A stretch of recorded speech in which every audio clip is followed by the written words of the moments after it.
Well, it's always asked what motivates radical Islamic terrorists and how to stop those like Najibullah Zazi from attempting more attacks. Well, tonight, a man who once worked with al-Qaeda's second in command gives us an inside look at Islamic terrorism.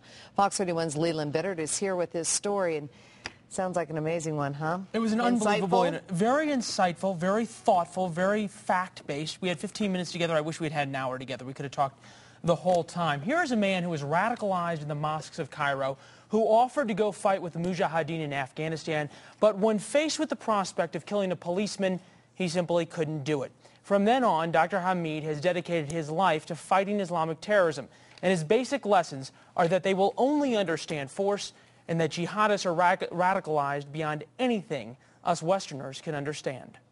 The dream of having these women in paradise was a real dream, and honestly, many of us were ready to die for Allah, to go to paradise, to have sex with these women.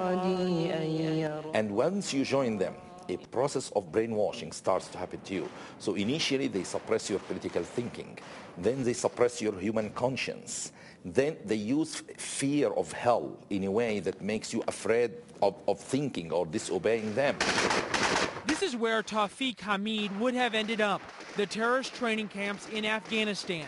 In fact, he worked with Ayman al-Zawahiri, now al-Qaeda's #2. His hatred to the West was basically based on the freedom they have, especially freedom of women. The dream of causing damage to America is still there.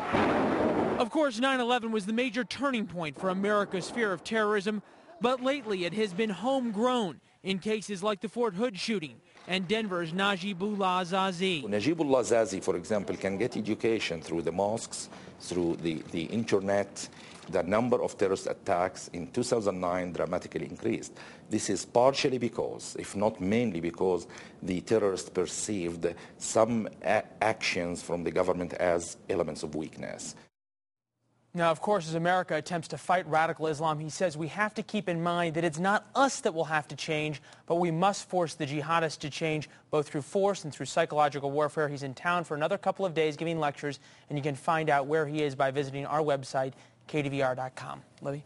So what's his best advice for fighting terrorism? I think it's that America has to be strong, and we talked about them shutting down Guantanamo Bay and this rush to shut it down. He said that is sending precisely the wrong message to these jihadists because they were starting to understand the Bush doctrine, and now that's changed.